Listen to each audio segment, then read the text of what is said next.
조갑제TV 시청자 여러분 안녕하십니까. 2019년 7월 22일 정오입니다.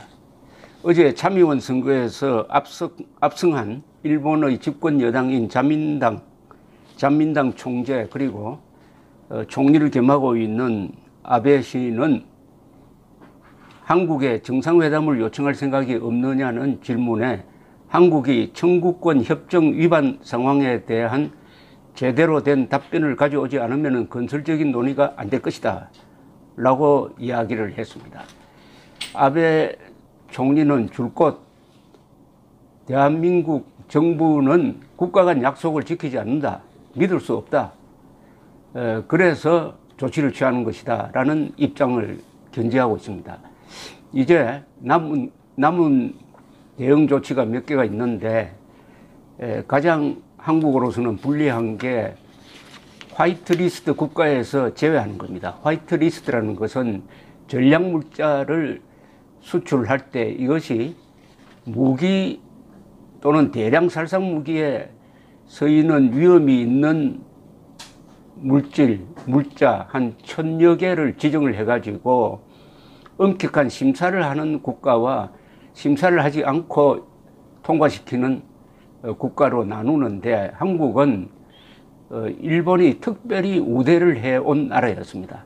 아시아 국가에서 유일하게 한국만은 화이트리스트에 넣어가지고 통관 절차를 간소화해 주었는데 그 특별 대우를 하지 않겠다는 겁니다. 그러니까 화이트리스트 국가로 분류하지 않겠다. 이것은 대한민국을 적대시한다는 건 아니고 특별 대우를 하지 않겠다. 왜 지금까지 특별 대우를 했느냐? 한미일 군사 동맹 관계에서 한국이 파트너이고 또 한일 우호 관계가 계속 유지되어 왔으니까 특별 대우를 했는데, 이제는 한국은 믿을 수 없다.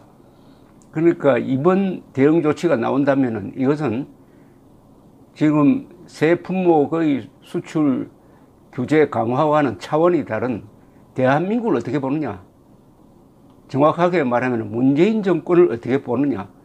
문재인 정권을 적으로 보는 건 아니지만은 문재인 정권을 우호 국가로는 볼 수 없다, 신뢰할 수 있는 나라로는 볼 수 없다, 이렇게 규정하는 것이니까 그 의미가 아주 심각합니다. 7월로 월간조선에 이상철, 일본에서는 리소테츠라 부르는데 이 한국인 출신 이제는 일본 국적을 가진 분이 글을 하나 썼는데 이 글 제목이 아주 좀 섬뜩합니다. 문 정권 일본을 남북 공동의 적으로 간주한다고 일본 사람들이 보고 있다는 겁니다. 문재인 정권은 일본을 남북한의 공동의 적으로 간주한다고 일본 사람들이 느끼고 있다. 이 이상철 씨는 원래 이 조선족 출신이었습니다. 중국에서 흑룡강일보 기자도 했는데 지금은 일본에 정착해서 살면서 한반도 문제에 대해서 가장 왕성한 논평을 하는 분이니까 이 한국 사정, 중국 사정, 일본 사정을 잘 압니다. 김정일 체제 왜 붕괴하지 않는가라는 책도 쓴 분입니다. 자, 이 이상철 씨가 쓴, 이분은 기본적으로 한국에 대해서, 자기 고향인 한국에 대해서 아주 애정을 가지고 있는 분입니다. 이분이 쓴 글 중에서 요 대목이 아까 제목에 뽑혔는데 제가 한번 읽어드리겠습니다. 월간조선 7월호에 실렸어요. 일본과 한국 정부는 지금 사사건건 엇나가고 있다. 한국에서 12년간 근무한 무토 마사토시 전 주한 일본 대사는 텔레비전에 출연해가지고 문재인 정권이 일본을 북한과의 공동의 적으로 간주하고 북한과의 관계를 배려하여 고의적으로 한일 관계를 악화시키려 하는 것이 아닌가 하는 의심마저 든다고 말했다. 그럼 그 이후로 과거 한일 관계에 미칠 영향을 고려하여 신중히 접근해왔던 징용공 문제를 문재인 정부는 오히려 키워놓고 방치 또는 방관하고 있다는 점을 들었다. 이렇게 하면서 그동안에 한일 관계에서 이렇게 폭발점으로 가게 된 사건을 한 3개를 꼽았습니다.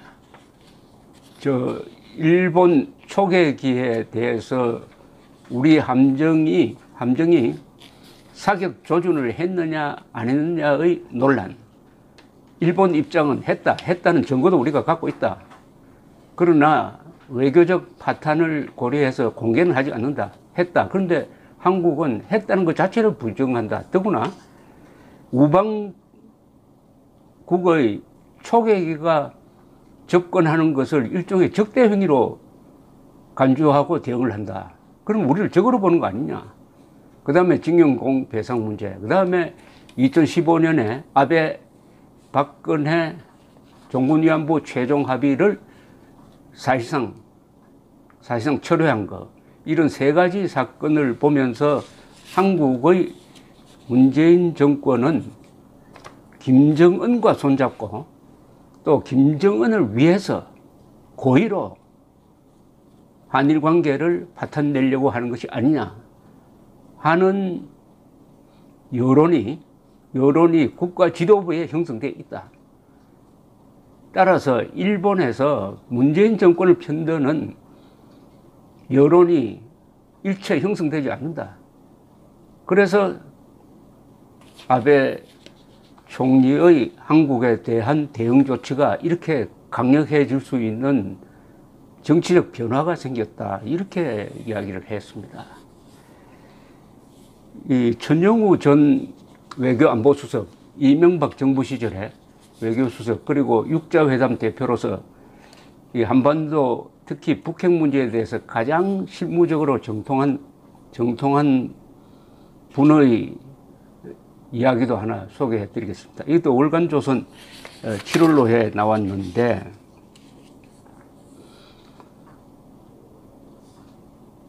인터뷰에서 이렇게 이야기를 합니다. 우리는 지금 외교 안보 전략 면에서 일종의 정신분열증을 앓고 있는 것 같다. 미국과 중국, 일본과 중국 사이에서 어떤 스탠스를 취해야 하는지 헷갈리는 경우가 많다. 그런데 지금 우리는 미국의 동맹국이면서 중국의 눈치를 본다는 의심을 받는다.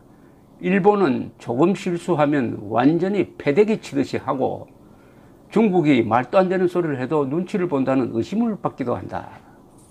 그래서 우리의 외교 입장을 어떻게 정리할 거냐가 중요하다.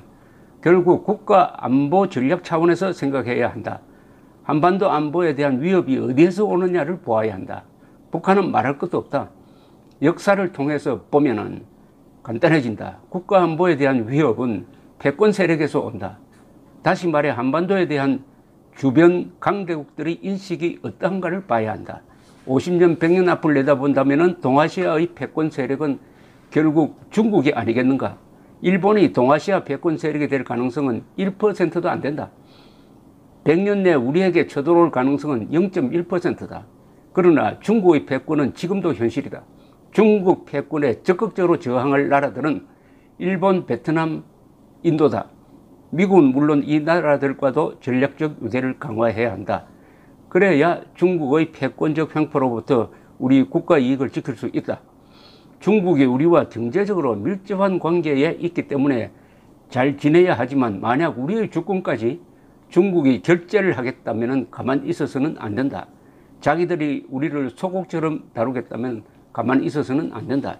중국이란 나라가 인구만 10억이 넘고 패권을 장악하겠다고 하지만 큰 덩치 치고는 허약한 데가 많다.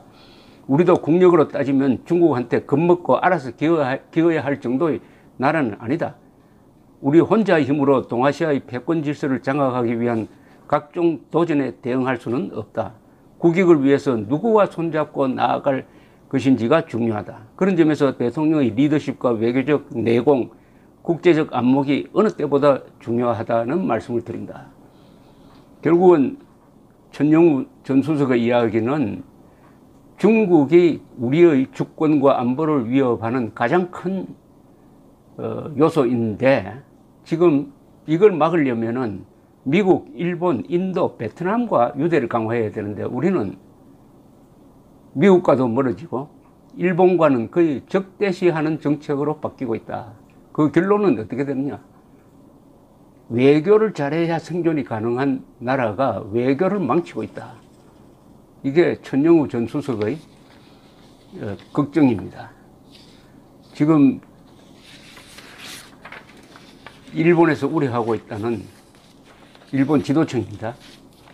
남북한이 손잡고 일본에 적대하는 거 아니냐, 일본을 적으로 몰려는 거 아니냐. 그렇다면 우리도 더 이상 문재인 정권을 우방국으로 볼 수 없다.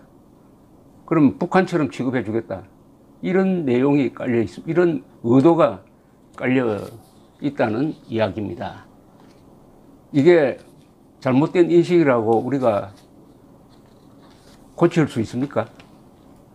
지금 문재인 정권 들어서서 외교 안보 전략의 한가운데는 김정은의 이익이 있는 거 아닙니까? 문재인 대통령이 외교 안보 정책의 가장 중심에 문재인을 두고, 김정은을 두고 있는 거 아닙니까? 김정은의 행복, 김정은의 이익, 김정은의 안전을 위해서 열심히 뛰고 있는 사람이 대한민국 대통령이 아니라는 설명을 할 수가 있습니까? 주변에 김일성주의자들이 많다고 하는데 어떻게 보면은 문재인 정권의 외교 안보 정책은 김정은주의가 아니냐. 김정은을 중심에 놓고 생각하고 행동하는 걸 김정은주의라고 한다면은 남북한이 결국 민족 공조라는 걸 해가지고 일본에 대항하자. 일본에 대항하면은 한일 관계가 파탄난다. 한일 관계가 파탄나면 자동적으로 한미 관계도 해체시킬 수가 있다. 그런 다음에 핵무장한 북한 노동당 정권이 갑이 되고 남한의 주사파 종북 세력이 을이 되어 가지고 대한민국을 국채 변경해 가지고 자유민주주의 반공국가에서 사회주의로 그리고 결국은 북한 노동당 정권에 종속시키는 연방제로 가겠다. 이런 포석 하에서 한일 관계를 관리하고 있는 것이 아니냐 하는 이 일본의 입장을 우리가 알 필요가 있다는 생각에서 소개를 해드렸습니다. 그러면은 북한 노동당 정권과의 민족 공조가 가능하냐? 김정은이가 한민족의 챔피언이냐? 아니면은 한민족의 수치냐? 아니면은 민족 반역자냐? 이것부터 정확하게 규정해야죠. 민족 반역자죠. 김일성, 김정일, 김정은은 수백만의 한민족을 죽인 어떤 외국인보다도 한국 사람들을 더 많이 죽인 그 집안입니다. 민족 반역자와 공조하지 않은 자는 민족 반역자입니다. 민족 반역자와 민족 공조하지 않은 이야기는 그게 민족이 아니고 종족주의, 인종차별주의라는 뜻입니다. 여기에 속으면 안 됩니다. 민족 반역자와 공조하자는 자는 또는 민족 반역 집단과 공조하여 일본에 대항하자는 자는 민족 반역 집단과 공조해가지고 미국 제국주의에 대항해가지고 자주 통일하자고 약속한 자는 민족 반역자입니다. 감사합니다.